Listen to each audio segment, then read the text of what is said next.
everybody, and welcome into the Casual Sports Podcast. Another week coming at us here. As always, I'm Alec Caberna. That's Matt Morrison. You're watching the Casual Sports Podcast on your sports network. A new format this week, Matt. And from here on out, as you know, for last year, we have been a national show here on the network. But we're talking with some people around, and we think, all of us think it's best if we take what we've done the last year and merge it with the core principles here of YSN: loyal, local, and live. Most importantly, that local one. From here on out, we're bringing it back to the Valley here, to the Trumbull County, Ashtabula County, Mahoning County. We got a lot of counties now covered on the network here in the last few months, but we're bringing it back local on Mondays.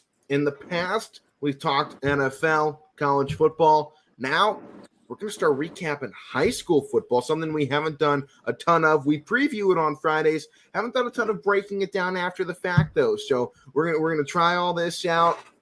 Work with us here the first few weeks as we get into a rhythm of how this is all going to work out, and keep it to a point where we don't get rid of our old fans, but we can bring in some new fans as well and blend both of our styles here on YSN. But without any further ado, Matt, let's get into it here. I'm going to break this down. We're going to go conference by conference here of teams YSN covers. So let's start with one of the big ones, the All-American Conference, featuring Boardman, Howland, Fitch, and Canfield. It's a really good-looking conference so far. 2 undefeateds. They have the 2 top spots in the power rankings. You have Boardman, a team that won their last game out against East, or pardon me, they play East next week. They won their last game out against Howland. Howland lost the game. Fitch just got a huge win against Ursuline, 42-34, allowing 27 fourth quarter points from Ursuline. It almost looked like that App State game from the prior week against UNC. A late comeback, just nullified though by some solid defense by Fitch. Canfield absolutely destroyed St. Thomas More, sent them packing across the border, and 42-0 in that game. Matt, this All-American Conference shaping up quite well. I can't wait to see that Fitch-Canfield matchup down the line. But This past weekend, how about that Fitch game? 42-34. They absolutely run away with things early. It's 28-0 at half. And they add on to it going into that third quarter, and it's 42-7.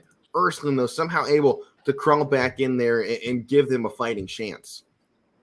Yeah, Ursuline, they just ran out of time. And, time is, it's undefeated. So, nobody beats time. And, they started off late. And that was the problem there. Ursuline usually, they're still a great team. No matter what happened in this game, what a great comeback attempt for them. But Fitch is just like a different breed. Like, Fitch is definitely somebody you should be seeing in the state championship or close to it. So, to come back against a team like that, and I believe Fitch being up as much as they were, kind of let off a little bit. So, you're up 42-7, going into the fourth or third? Yeah. You said?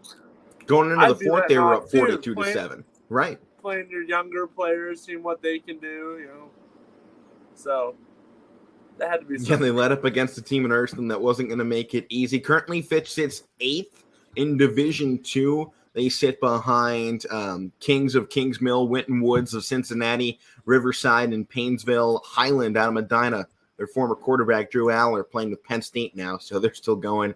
Maybe the greatest dynasty in the history of Ohio and Massillon, Washington, Central Catholic out of Toledo, and Hoban out of Akron. But they are in some expert air up there with the best of the best. They sit in front of Avon, Big Walnut, and Nordonia. So this is a team in Fitch right now you can't underestimate. They are going to come out swinging the rest of the season. They're going to get every team's best shot, though. And we're going to see them go up against the best of the best as this season continues to roll on. Matt, next week, forget about that matchup. They're going against a team that, frankly, isn't all that great in Lewis J. Bennett, Olmsted Middle Early College East out of Buffalo, New York. That's a mouthful. But the week after that, a top 10 matchup in Division II as they go on the road and take on Massillon, Washington on the 23rd of September. So that's most likely the biggest game of the year for all of high school in the state of Ohio. So must-see television. This is a program right now in Fitch that firing on all cylinders, and in my opinion, is the best team we currently have going for us on the network. Canfield, man, they're such a strong team as well. You know, as much as I want to give that love to Fitch and show them that as they're the best, it's hard to say Canfield's not either. I mean, I know they haven't had the toughest strength of schedule outside of that West Branch game. But the way they won those games. I mean, right. It's the way they're winning. Right. That's exactly. Bellevue is a fine team, but nowhere near the caliber of what Canfield is. The fact, though, in the last 2 games, they have allowed just a singular touchdown. I think you got to give that respect to the defense. They're number 3 right now in Division 3. And if they had a little bit harder strength of schedule with that record, they would probably number 1. The team in first in Baden is also 4-0 with a worse strength of schedule than Canfield right now. So they're in a good position to continue to push, and they're going to have a real barn burner next week, man. They're going up against Cheney, so that's going to be a really fun game to talk about come Friday. That should be about as close as a call as you can get when it comes to the YSN Pick'ems next week, because I don't know which team is going to come out of both of those. Me either. I'm still thinking about it. So, well, you got all week to do it. But, Matt, yeah. How about this Canfield team, man? They just continue to push, and their offense seems to get better every week, and then their defense is as well. Yeah, I mean, offense, defense, I mean, looking pretty good every week. But you know what else is good about these guys? They have the right state of mind. They have good attitudes on that team. They're there. They're not going to be no, they're not going to be taken lightly. I mean, especially for them. But, I mean, they're not going to be put under pressure very much. You can do anything. You can try and get in their heads, and they're not going to be listening to you. They're going to clear the mechanism. That's what I try to do. But they're calm and focused the whole game. That's what you've noticed against these teams, and that's what I was talking about. Like the way they win games, like they come in and they're like boom, boom, cover this guy. Oh, no maybe letdowns. This route will work here. Yeah, there is no letdowns.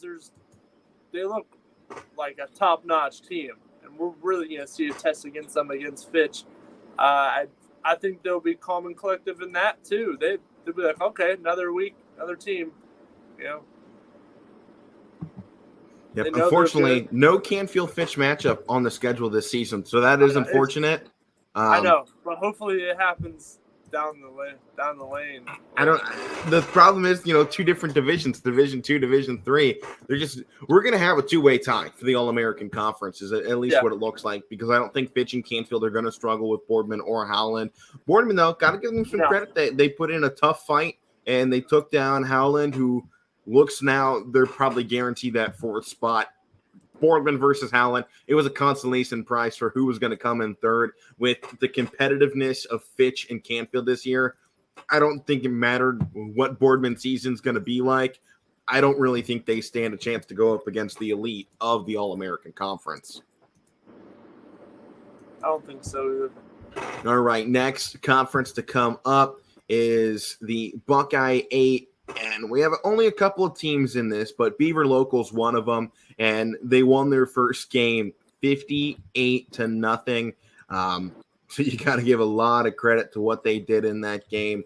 Very impressive for a team like that, just to come out on the season where they were coming in at 0-2. They dropped to Indian Valley, Salem. Then they get the big win last week against Lyndon McKinley. Now they go East Liverpool. They have a matchup the next 2 weeks against West Virginia schools.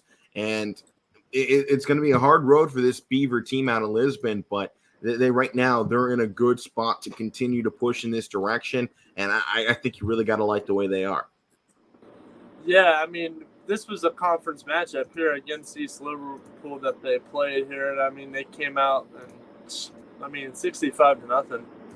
I mean, I think I can just say that and not have to explain anything. Yeah, this conference, though, to your point, if you don't really have to explain much there, the Potters, they started out really good. You saw that first win against Minerva, and you were like, all right, this is going to be a challenger this year in the conference. And then they dropped 2 straight to Indian Creek and Salem, which, I mean, you can't really punish them for the Salem game whatsoever. They were in a battle against Creek. they were close. They just couldn't quite pull it off. But Salem's a really great team, and they didn't have a huge shot to take that because Salem's playing really good football. But now you see them come back against an opponent of their own strength, and they just wipe the floor with them. So this Beaver team, I think they're going to be set up well. Hopefully East Liverpool can get back on it because you don't want to have that big of a fall off. But the third team we have in this conference, Edison. Matt, they shocked me a little bit this week. They went in there against the Matthews Mustangs team that obviously you're a little bit more familiar with than I, but the Matthews team that came in 3-0 had only allowed 15 points on this entire season through 3 games, and Edison wiped the floor 35-18. They ran all over this Matthews squad that had put up over 150 points coming into week 4 of the season. Yeah, look, I mean, Edison, a great team. I mean, I think this being in this division with Beaver Local kind of makes them more competitive. And a couple of things to say, like Matthews, all those little schools around my area, Matthews, I mean, half of them don't even have football. Badger doesn't, Maplewood doesn't. Palmatuming Valley is the only one that's pretty strong at their system. But a lot of them are falling off, like Chalker isn't even playing varsity football anymore, and I think we're starting to see that with Matthews too. I've been talking to some people in the area, and some people say within 5-6 years there might not be no football teams in some of these schools around here. So, I mean, and that's a great factor right there. And you know what that means? Brookfield football is going to get even more players coming to them. Yeah. Especially if Randy Clark continues to push that team in the right direction. We'll get down to them here in a little bit. As Matt, after week 1, Beaver, they got that win here in conference play. So they're sit in a first place. They have the biggest scoring marshal outside of Cambridge, who's 2-0, and they've won 91-0 through their first 2 games in conference play against Indian Creek and Meadowbrook. So they're going to have some tough fighting if they're going to make that all the way. Same goes for Edison. They've looked strong. They have a really good defense, but both those teams are really going to have to show up and show out when it comes to those matchups if they want to overtop this Cambridge team that has looked really good so far in the season. Potentially could see them down in playoff time as they're not on the schedule against one another. But our next conference, the Northeastern Buckeye, West Branch and Salem are 2 teams here. They're both 3-1 going out of week 4. West Branch took down Ridgewood, dominating fashion 38-14. And Salem, unfortunately, they dropped this one to Canton Central Catholic, a good team that has kind of been bouncing in and out of YSN's radar so far in the season. Obviously, we saw them last week against South Range lose 34-21, but now they come out here against a strong Salem team and they knock them off. Matt, the Salem squad, obviously still a very good one, but they're going to need to bounce back from a loss like this because the schedule is not going to be one that lightens up very much for them. They have Padua Franciscan that we saw go up against Canfield early in the season, against Ursuline, who's not the best. They're 1-3, but you're not going to be able to let up because you're going to get, when you come in with that nice of a record coming off a loss, you normally get every team's best shot. Well, their best shot just got a little bit better because now they feel, he's got a couple links broken in his armor. Now we can go in there and we can poke and prod around and we might be able to pick something out. Yeah, I mean, Sam, this was a tough game. That Central Catholic team, it says it right there. Central Catholic, those Catholic schools, they recruit and they get the best guys. So, Sam, it was a heartbreaking loss, honestly. What was it, 35-31? Yeah, real close.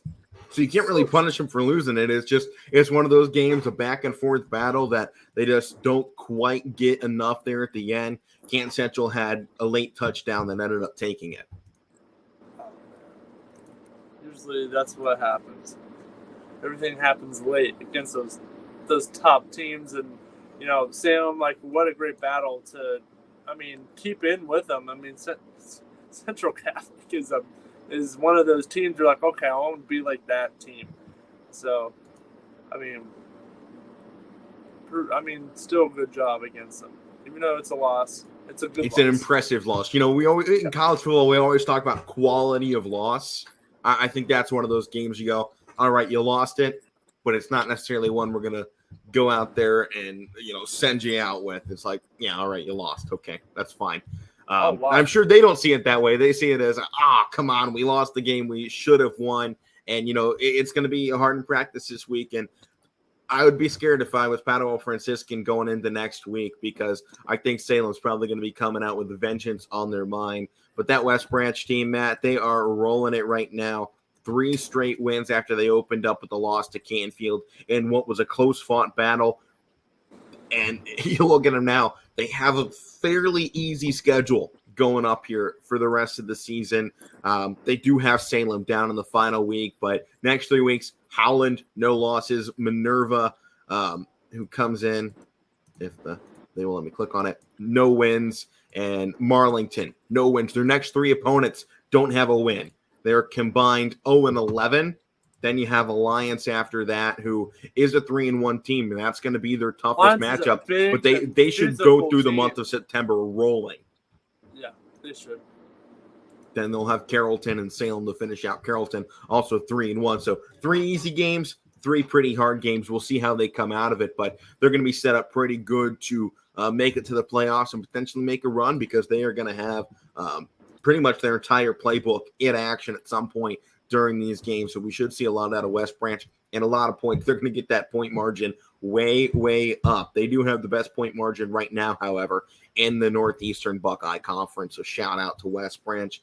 Should see some fun games out of it. The EOAC Mata Conference, I'm really loving right now. We're getting some really competitive football, some upsets going on here a little bit, but I think you got to look at this conference as perhaps one of the best conferences around when you talk about these teams. Southern, they beat Lisbon. Lisbon, I think, was looking really good to start this season. They've lost 2 straight. They're going to bounce back once they get into action against some of these lesser opponents, or I won't say lesser, some of these opponents that don't quite meet the caliber of that they are. We have a couple weaker teams. Latonia, they're struggling right now, just 13 points. Columbiana's, their defense hasn't really found a rhythm yet. And you look at Lisbon, statistically, they match up so well with most of the big power teams we have in United, Valley Christian, Southern, who obviously they lost by 30, and there's a clear gap between the top 3 and the rest of this conference. But I think you have to like the way Lisbon is going, at least the direction that they're pointed in. Southern right now, a really good shot to take this conference too. I mean, they're going to get best shots from United and Valley Christian, and it's going to be a battle. We finally saw Valley Christian versus United here in EOAC play, with both teams at the height of their powers. It was a great game this past Saturday. You and I were on the call for it. I'm going to see this Valley Christian team again this weekend against Lisbon, and Valley Christian won. So EOAC perhaps now comes down Southern Valley Christian late in the year. It's going to be something, too. I mean, Southern, we saw and them it's in last year. Salineville, so Southern's going to have the advantage. Yeah. We saw them last year, didn't we? Southern. What's their mascot? They're the Indians. Okay, yeah, we saw them. That's how I was going to remember. They're the Indians. All right. Yeah, I don't remember who we saw them against last year. I'm pretty sure it was Valley last year. Oh, you know what? Yeah, you're right. Duh. No, it was. It was at Valley Christian last year. It was 46-22. Yeah, but I'm about to look at the score. 46-22 last year. Oh, geez, that's right. Yeah. So you have to look at Southern. They got the win over a good Valley Christian team last year. I think this VC team this year, Matt, though, better. they have a much better mentality towards these games. The coaches will still go, we can win by 20, we can lose by 20. It all depends on which version of our team's going to show up tonight. So far, the better half of the team has shown up every single Saturday or Friday for them. So I think you look at Valley, a much improved team when it comes especially to the mental side of football. Still the same physical group from last year, but they don't get down on themselves as quickly. They don't seem to have those letdowns we saw last year. and they've won the games they've had to, and they beat United, and they did it handedly. They almost allowed a late comeback, but they got out there with a big lead, and they might have let off a little bit, got a little cocky, and Andy Hake straightened the train and stopped United from making any sort of comeback in that game. So it was a great performance from Valley, and you look at the other teams that picked up a win in week 1 of conference play. Wellsville, a little surprising. They got it done. They beat Columbiana 14-7. I know that shocked quite a few people here on the network because coming in, Wellsville's offense hadn't gotten going at all, but their defense came in a little bit better than Columbiana, and that led to the victory. Columbiana now drops to 0-4, Wellsville at 2-2. And how about this one? DJ Oakley's Bulldogs, East Palestine and Stream City getting it done 34-0 over Lee Tony. I know that's exciting a lot of people, and I love to see that team getting back to it. I know DJ will probably talk about it a lot later on Power Hour. Just continue to build. And, I heard him say it this past Saturday or Friday, I think it was, on Power Hour, and it was just got to keep pushing. Can't let off now if you get that win, and they did it. So impressive. We'll see how it works from here on out. They have Wellsville next weekend. It's a game that they could win. If they show up like they did against Latonia, East Palestine could have back-to-back wins for the first time, and I don't even know how long. I know at least before since I worked here. Yeah. It's been something for East Palestine. I'm so happy they got a win, though. I mean, I think all the Bulldogs won. Poland, East Palestine. I'm sure there's another one. Lakeview or Jackson Milton? Yeah. The Jackson Milton Blue Jays. Lake Milton. It's like, well, they're Lakeview's Bulldogs too. Yeah. Lakeview, not Lake Milton. That's the lake. But yeah, Lakeview. They're the other Bulldog that got the victory. There might even be another one in there. People got to come up with better original names. I mean, can we talk about this for a second? Too many Warriors and Bulldogs and Indians. I mean, there's a couple Indians too. Southern Indians, Girard Indians.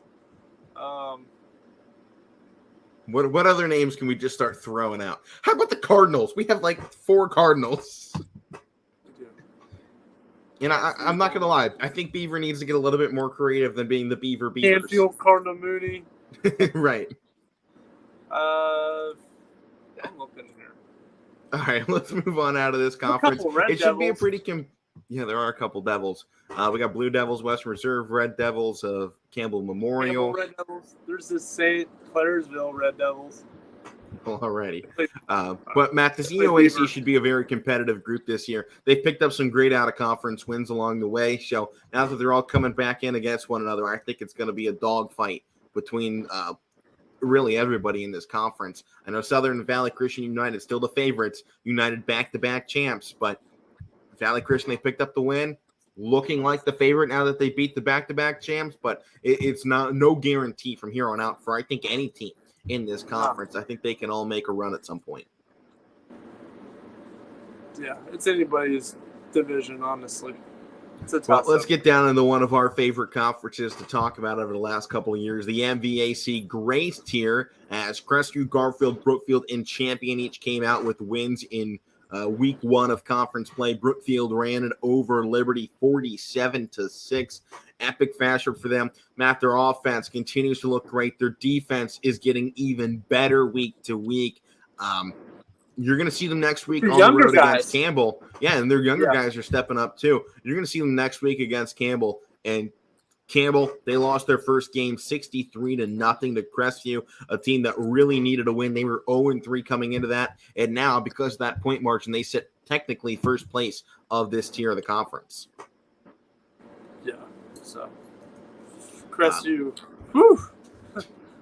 Yeah, I mean, they started off, they really, like I agree with you, they really needed a win. They started off a little shaky, and to come in there and do that. And for a game that Campbell's not one of the better teams, but like 63 points and a half of football. Yes. 28 points in the first quarter, 35 in the second quarter. They needed that win. We're not stepping off the gas until they blow this whistle, because our boys need that confidence jumping. If that's not enough to light Crestview up for the rest of the season, I don't know what else you need, because it doesn't get any more dominating than that. Nope. Garfield, they went big over LeBray as well, 34-0, scored in every single quarter of the night. They only led it 14-0 at halftime. Got to give a little bit of credit to that LeBray defense for holding in there. But, Matt, on the season, LeBray has scored just 19 points. They haven't won a football game. They're really struggling since John Armani left to go coach at Western Reserve. And right now, they're on the struggle bus, man. They need to hop off at some point here very soon. Next week, they go up against Champion in a conference game. So we'll see how that works out for them. Champion had a good win this past week. You and I were at that game against Newton Falls. They're going to be a very tough team for LeBray to go in there and attempt to upset. I think it's at LeBray, though, so they are going to have at least, that Scotia of home field advantage going up against Champion. Yeah. I mean, this Champion team, I like this Champion team. That was one heck of a win. I mean, it was a doozy. But it was something. My head is still spinning from that Friday matchup. Yeah. But, I mean, this game, it's going to be something, I'll tell you that. I mean, if you're playing Champion, it's going to be something. You don't know what's going to happen. Well, the things with Champion, too, they're not winning big. Really, in a lot of their games, you look at their – I love it. You look at their points forward, points against. They're a 2-2 team that has scored 110 and has allowed 107. And really they have had two games that got really out of proportion in JFK and Southeast, but they're closer games, Rootstown and Newton Falls. They've been right there. And I think LeBray, if they can find a way to get that offense going next week, they're going to have a shot to at least keep it close. I think Champion would pull it out in a close game because we just saw them do it.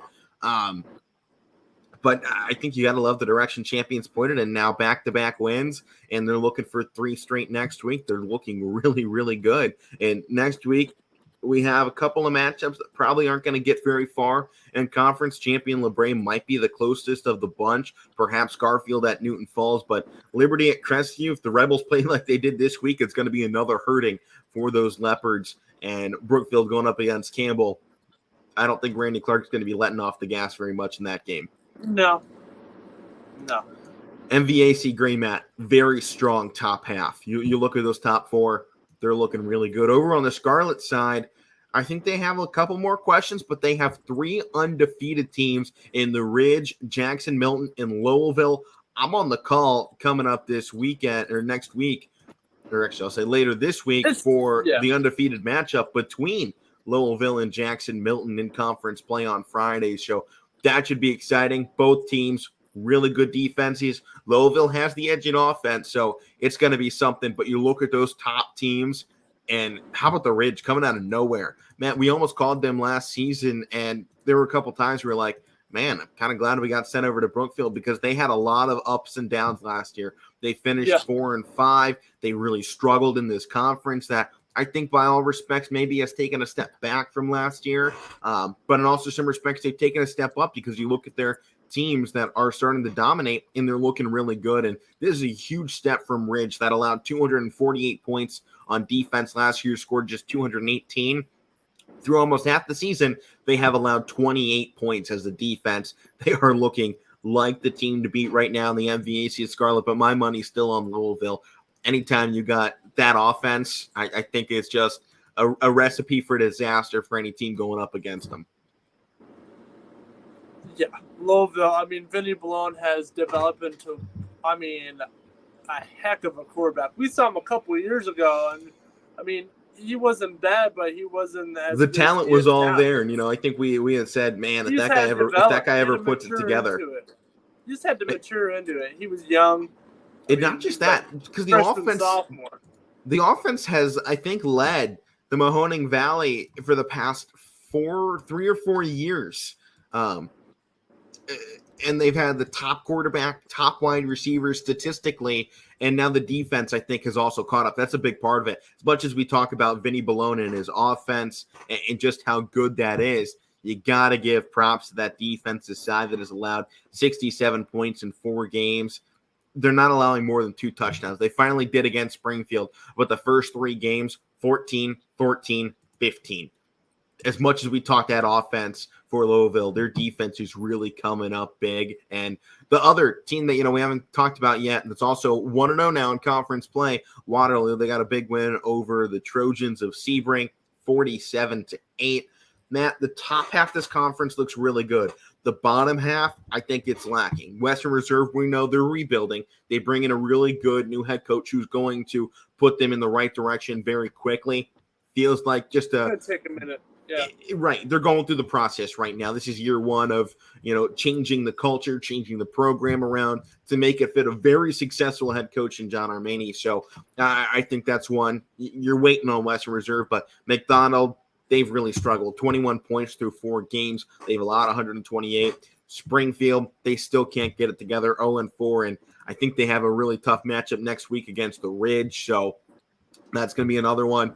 Likely going 0-5. Their offense is getting better. That's the important thing. They came into the week with 21 points scored as an offense. They more than doubled their points total on the season. So the offense is improving. We knew that was going to happen. Taking maybe a little bit slower than fans were hoping for, but I think they're getting pointed in the right direction again. Unfortunately, they're probably going to go 0-5 because Ridge is clicking on all cylinders, and their defense is probably going to hold Springfield to a touchdown, maybe 2, unless Colton Rourke really gets that thing going with Shondale Gardner. And then Sebring, they're 0-4. They're having similar problems, and their defense just can't stop anything so far. They've had a really tough test with the games that they've had to play so far. I mean, they went up against Lincoln West out of Cleveland, Matthews, who was clicking on all cylinders, and St. John Ashtabula, who's a one-loss team so far. So a very strong top half and a struggling bottom half for the MVAC Scarlet. Yeah, I mean, a couple of those teams have potential. I mean, Springfield's just having a down year. It's simple as that. They got to figure some things out. Mineral Ridge, I mean, look at this division last year. All the teams that are down are up, and all the teams that are up are down. I mean, Mineral Ridge, you said at 4-5, they're undefeated. McDonald's always been in the middle. They've always been in that gray area. Lowville's been a little there, too. I mean, Lowville was good last year, but they're really good this year now. Same with Jacksonville. They were a down team last year. Now look at them. So, I mean, there's Waterloo in there, too, I believe. So, I mean, I like this division. It's up and down. I like that. It changes. A lot of parity. It's not the same thing. It's not the same thing every year, at least. So you have that. It's exciting. We're seeing that on both sides of the MVAC, too. Yeah. A lot of our perennial powerhouses going down. Yeah. I mean, But over in the NE8, Matt, this has been a really fun conference to look at. And you look around and it's like, man, they're good, they're good, they're good, and they're good. You have Poland, who's now 2-0 in conference play. They lost both their out-of-conference games, but since coming back in, they've looked a lot better. They beat Lewisville 21-10 in week 2. Now here in week 4, they upset Hubbard 28-21 on Friday in an upset I don't think many people saw coming. We knew they were a good team defensively, but their offense hadn't come along very much yet, and they somehow get in there and they pull out the win. Hubbard was up at the half 21-14. They don't score again for the rest of the night, and you got to shout out Poland's defense. And right now, they're the team to beat statistically in the NE8. Girard, man, their defense played lights out. I didn't think that we were going to have a close game between Girard and Jefferson when it came to a low-scoring affair. They held one of the best offenses in Jefferson to 6 points in the football game, and they only scored 21. Girard's offense had been ticking along just about as well as Jefferson's had. I mean, both teams came in well over 120 points into the game, and no one expected this to be as physical of a defensive battle as it was. Girard comes out on top. You got to give that love over there because that is very impressive to see out of Mike's Girard Indians. Oh, yeah. I mean, and who they playing this week? Lakeview, I believe? Yeah. Yeah, in Lakeview. Ooh, that'll be a good game. Yeah, Lakeview coming off a win against McKinley, 21-13. They got Southbridge in there, too. Woo-hoo. That'll be something to see. Yeah, I like this Lakeview team now. They're better. But Girard, I mean, we called them last year. That was just a tough playoff loss they had. Where was it? It was up in Lake. It was up in Perry. I keep forgetting played. I'm looking right now. Well, because we called 2 games in like back-to-back weeks at that stadium. Yeah. Girard played Kirtland, didn't they? No, that was Garfield who played Kirtland. That was Garfield. I'm pretty sure they just played Perry, didn't they? Yeah, they just played Perry. They lost 42-22. That was just a tough game. I tell you what, Perry was good. It was freezing. I was on the sidelines on that game with Mike and I. I was up in the nice warm press box. It was actually so hot. Sideline reporting stuff, and I'm like, oh. It maybe not the best to use up there on the lake going into winter. I went down there just. Hey, I was actually so hot in the press box I had to take my jacket off. I should have given it to you. I had like two long sleeves, 2 hoodies, and that jacket I had on. Oh, I was bundled. It was still cold. Yeah, you and Mike were about frozen as can be on the sidelines. It was great. Horrible. It was funny. It was not funny. It was funny for you. It was funny for me because you had so many technical difficulties as well that you only got to check in like once or twice. You ended up just texting us. Watching the game. We just ended up just watching the game. The technology was not helping, especially in the cold. I think everyone's phones was dying like that. Well, my phone had died by the time we got there. I was having phone problems. Luckily, I got a new one, so I won't have that problem again. But I was having battery problems, so I had no phone. You couldn't text me, so it was a whole bunch of problems in that game for us. But Matt, this conference as well. I mean, Poling getting the big win, Girard getting the big win, and South Range. They're still good, still undefeated. But I think some question marks got popped. The Struthers kept it close. It was 23-13. South Range came out with the victory, but I think it left a lot of people scratching their heads like, what happened to this team we saw the first 3 weeks in South Range? They beat Springfield, Brent University School, beat Canton Central Catholic, and they come out here and struggle against Struthers. The next 5 weeks, really the rest of the season for them. Poland, who we just saw, it can be competitive and can win these games that you don't expect them to. Got to watch out for that this week. And South Range will be home. Then they go on the road and take on a team in Girard who's likely to be undefeated. We'll see how the Lakeview game treats them.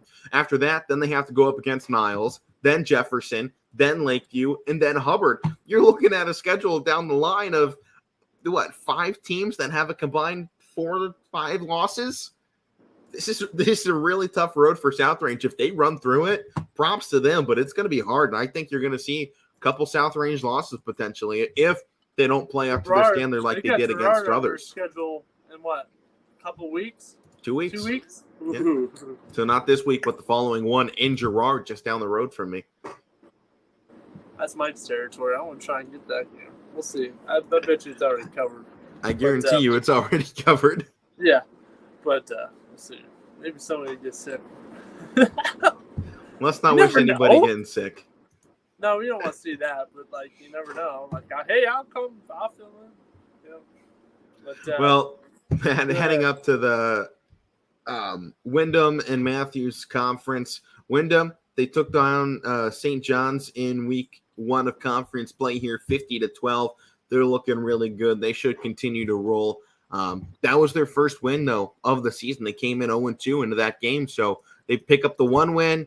Now you have to continue to push on it, continue to build. They lost to a good Lisbon, a good Rittman team last week, who 2-2, but strong team over there in Rittman. Rest of the season, Aquinas, Southeast, Pine-Tuning Valley, Harding, Matthews, and North Baltimore. It's not going to be an easy road for them. It's not necessarily the best conference right now. Matthews, in my opinion, still the team to beat with the offense and defense that they're putting together. And we know Matthews lost this last time out, first time this season. They've shown any problems, but they went up against an undefeated Edison team, and that was a close-fought battle that they just couldn't put up enough points in. But I think this is going to be a competitive conference. I think we still don't have enough yet. None of these teams have really given you any of those eye-opening performances to really go out there and say, I like that group. No. I think the one thing we do know, football program that's kind of on the down low. One thing I think we do know, I don't think PV is going to win the conference. They're 0-4. They've scored just 26 points, and they've allowed 163 against them. So they're likely not going to win the Northeastern Conference this season. No. Nobody's going to win it. Yeah, we're not handing out a title unless somebody really goes off. Yeah, let's see. Imagine they'll probably end up taking it, though. They're the most physical team. They are the most physical, and they're looking pretty good. JFK and the Portage Trail, the only team we have out in the Portage Trail at the moment. They do sit second based on point margin. We haven't seen any conference games just yet, and you're not going to see any conference games this next week either. Everyone's just staying on the road. There's only 5 games, so final 5 games of the season should all be, or at least for the most part, conference games. Rootstown, JFK, and Mogador all undefeated at the moment, and they're all looking really, really good. Rootstown, best defense. Mogador, worst defense, but best offense. In JFK, worst offense, second best defense. So they're kind of just blending both styles of it. This top 3 is going to just eat up on one another. It should be really exciting to see. Southeast and Aquinas, they're coming along for the ride. No one's touching Rootstown, JFK, or Mogador out of those 2. So it's going to come down to which of those 3 can beat one another. And after what we just saw at a JFK beating down a Perkins team that I didn't know if they were going to beat, I'm very impressed.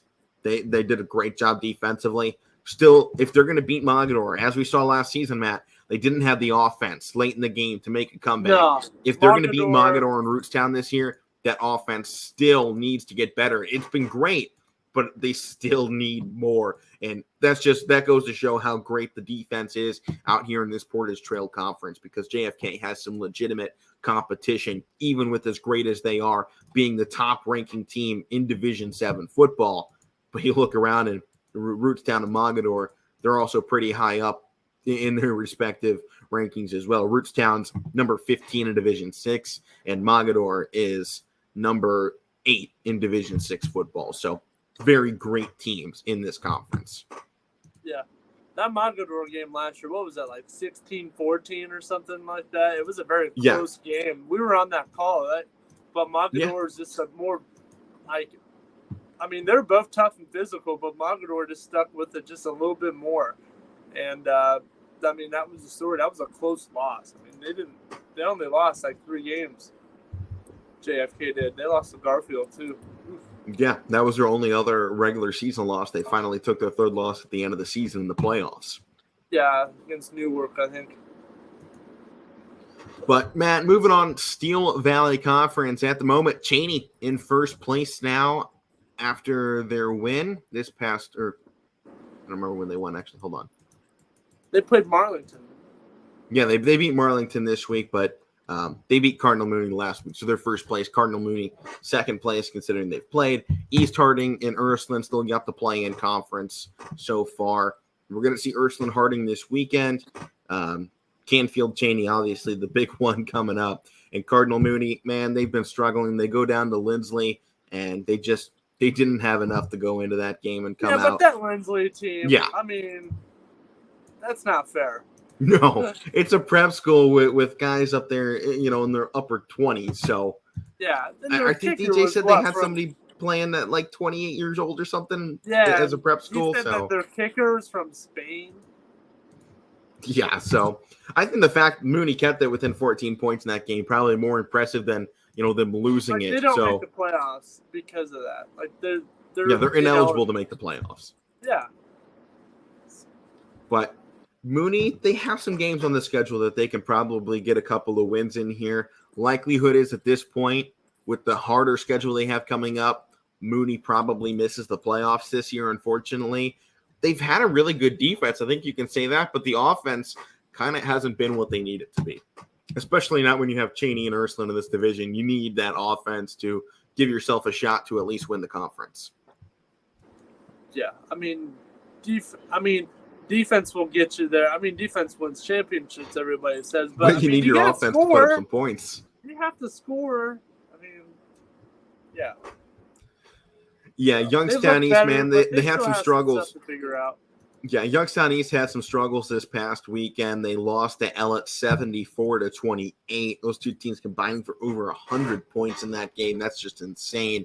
But it goes to show, I think, East, they have a decent offense. I mean, they got a lot of possessions to show it off and figure out what's going on, and hopefully that'll help them as the season moves along. But they're the only winless team here in the Steel Valley at the moment. They really need to start turning things around because they're going to get eaten up on very quickly in this conference. I think Mooney probably could still take them down, and I think it would be a very close game between those two, especially with the fact that Mooney doesn't really have an offense, but they have a really good defense. I don't know if East would score in that game, and I don't know how many Mooney would score in that game either, but if really Mooney or East, I don't think is going to have much of a shot against Cheney or Ursuline right now in this conference. It's just looking far too strong, and we're setting up 2 weeks away for this Cheney team going up against Ursuline. It's a home game just down at Rayan Field on the new turf. Yeah. Ooh. One thing's for certain, those stands should be absolutely packed because it's about 2 minutes down the road from Ursuline as well. Oh yeah, you could walk. They're really both definitely walk. Yeah, 100%. That'll be one heck of a game. Should be a lot of fun. Over in the Federal Conference, the Lewisville Leopards 1-3 at the moment. They lost this past Friday to Hoover 34-8. That was going to be a hard game for them to go in there and win. They did pick up a win their prior week against Northwest, but it's been a tough road so far for them on the season. Their offense hasn't found much. I think got to be impressed. Their defense hasn't really, for as lackluster as the offense has been, the defense has kept it together for them. Yes, definitely. Defense, pretty good for that team. I mean, look what they've done. So, I mean, okay. Yeah. One more conference and to go here, and it's actually on the other side of the border, Mohawk. Matt, they came into the season with a lot of hype. They did not live up to it in their first game against Laurel. They dropped it 49-7. Granted, that Laurel team, a really, really good one they had to go up against. So they're in a conference that they really need to get offense going because pretty much every team outside of New Brighton has really good defense. And they can work right now with not having the best of defenses, the best of offenses, but it needs to come along rather quickly if they're going to make it competitive here in the WPIAL. So I think it was a fine week one coming back, but they're really going to need to get things going. They have Riverside coming up this week, who's 1-1, has only allowed 13 points in 2 weeks. They've scored 33. They're looking pretty good, but after that, New Brighton. So maybe 2 wins they could potentially get here. And then they'll have Lincoln, a team that's 1-2. So wins potentially on the docket for this Mohawk team. We'll see how they work that out. Yes, I mean, I won't go too much into it, but they have some extracurricular stuff going on outside of their team. So they have a lot on their mind, and it's not contributing to the football field right now. I mean, they got so much going on. So, yeah. I mean, that last game, what was it? Who they played? Laurel. They lost 49-7. So that's definitely they're not thinking about football right now. So, but once they've been a great team in the past, though. So, I mean, it just takes time. It just takes time to reform and get back on the horse. You fell off, just get back on. That's all. I mean, look at their team. Even last year they were 6-6, but a lot of people like what they brought into this season, though. So that will do it for our high school portion of the show. We took 50 minutes off. We'll save this last 10 here, Matt. I know you want to talk about your Steelers a little bit, so I'll give you the floor. Yeah. You want to open up discussions here? We'll take a little bit of NFL, maybe make it quick, and we'll try and hop around a few others. Yeah, I mean, Pittsburgh, one heck of a win. I mean, we forced 4 turnovers. Our defense looked really good. Hopefully, my man TJ, hopefully it's not bad. We're going to get the diagnosis, today or something like that, the pec injury. Yeah, he's got a torn pec, so we're waiting to see how long he's going to be out. Yeah, but Minke Fitzpatrick, man, he looked on his game. He looked different from what he did last year. He was in Joe Burrow's face. I mean, he got an pick 6, wasn't it? So, a tough physical game. Trubisky looked not so bad. I mean, Harris got hurt too, but it's not supposed to be a big injury. It's not a big deal. But, I mean, we looked pretty good I know it was an ugly game. But I don't think there I was want a to win. pretty looking game for just about anybody in week 1 of the NFL. There wasn't very many. I'll touch here on the Browns. I love the fact that we won, and Baker Mayfield almost ruined another Sunday for me, which after the last couple of years is like, come on, man. He can't ever lead a fourth quarter drive in the 2-minute warning in Cleveland. Comes out first game with the Panthers and executes a perfect 2-minute drive to end the game and gets the touchdown late. Browns come out here led by Cade York, baby. 4 for 4 from field goals in this game, including a game winner from 58 yards. Put a smile on my face. I give a lot of love to kickers. I think they're one of the best parts of football. They really, they put a lot. They shock you most of the time, but I love to see it, man. Cade York just absolutely drilled that field goal, and he had some room to spare too. 4th round pick from LSU. Yeah. Really? Okay. With an absolute leg. I think in practices and on his spare time, you always see the kickers line up and they drill some absolute long balls. He's hit a 70-yarder in practice, reportedly. Bless you. Oh, wow. Yeah. Thank you. But this guy's got one heck of a leg, and he hit this with some room to spare. So a bright future ahead for Cade York. Hopefully he doesn't miss too many extra points, because that seems to be why the Browns get rid of our kickers. They just flop on the extra points. But Matt, you have plenty of kicking issues in your own game, man. That doink at the end of it. Oh, man. It had 55. flipped from Usually he's pretty good from that. I mean, it happens. He came back and hit the game-winning one. Right. So. But I just think it was funny. Like, it switched from the Browns winning on a field goal to a really long one coming in. It just maybe the loudest doink I've heard in a while. I don't know what kind of microphones they had set up, but it reverberated throughout my apartment because I had my surround sound on. I was like, gee, that was a doink. I'd tell you this, I'll admit to this, we should be 0-1 right now. That I mean, you really should have though. Your got defense just completely let up. You were running over the Bengals in that entire first half. I don't think you guys should be 0-1. I think you should be winning. You were up 17-6 at the half. I thought that was really good. But that field goal. Fitzpatrick got half of his finger on it, and then the laces were in on the other one. The snapper totally messed that up. I mean, shout out though, Pat Freiermuth still looking good. So is Jamar Chase. Oh, yeah. Jeez. Oh yeah, Jamar had one heck of a day. Trubisky, 194 yards. I mean, 1 touchdown as well. Claypool went off. Claypool rushed as well. 6 carries, 36 yards.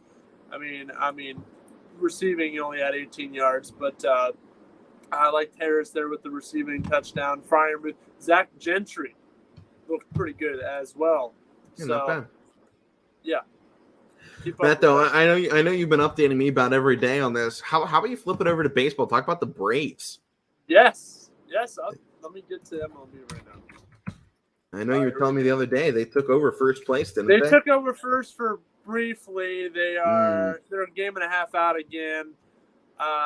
Seattle beat them last night. So it was a heck of a game. Though they came back and took the lead. They were down 6-2, came back 7-6, and then Julio Rodriguez, Rookie of the Year, bomb.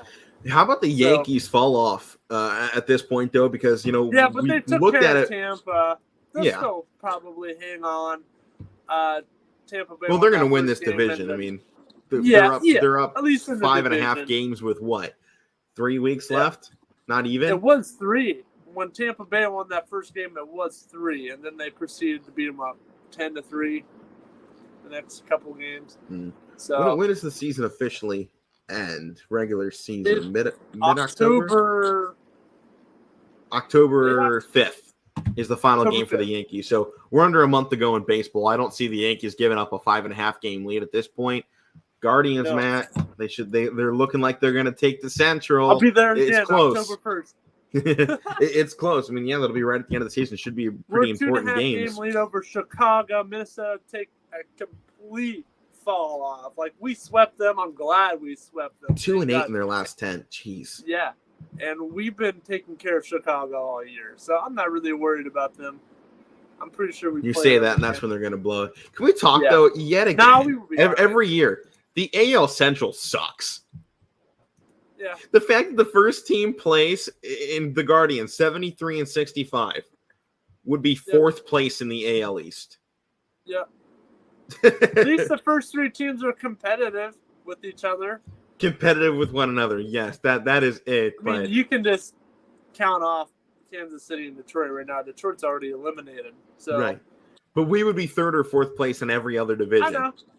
Which is just like, I don't understand how the Central gets to be so bad. And then, I mean, you got to feel a little bit for, like, you know, a team like the Padres who would be first. Or, you know, you got to feel even for a team like the Phillies, who right now are in third place of the NL East with a better record by far than the Guardians. They're 78 in 62. And they're third place of their own division. And it's like, man, you got to feel sometimes for some of those teams that are like, if I just played over there, man, I'd be just fine. I'd be just fine over there. Yeah. But Matt, closing in on the end of the show, if you don't mind, I'm going to hand out this week's Beast of the Week, man, because I got somebody in mind. Going back to our Friday night football game, champion Newton Falls, biggest play of the weekend in my book, 99-yard touchdown run, Cameron Brainerd. What an absolute run this guy put in. Slipped a couple of tackles around the 1 yard line, and then he was gone. Down the sideline, took it 99 to the house. They don't come out with the win, but when you talk about Beast of the Week, how do you get any better than a 99-yard rushing touchdown? And Matt, how is it we keep getting these massive, absolutely massive runs every week? I mean, week one we had Valley Christian's John Trail taking 80-plus to the house. Yep. Now we get a 99-yarder. I think we saw a big one with Brookfield a couple weeks ago as well. So, I mean, how do we keep seeing these mega plays? Luck of the draw, I guess. I guess. But I'll just tap one more time. I liked Ohio State's performance. I know it wasn't the best offensively this past week, but their defense stepped up. Arkansas State, so. Right. How about this? 2 games so far in the season, 1 touchdown. In the 2 games to start the season last year, they had allowed, I think it was 9 touchdowns. So, huge turnaround. I know people are still waiting for the offense.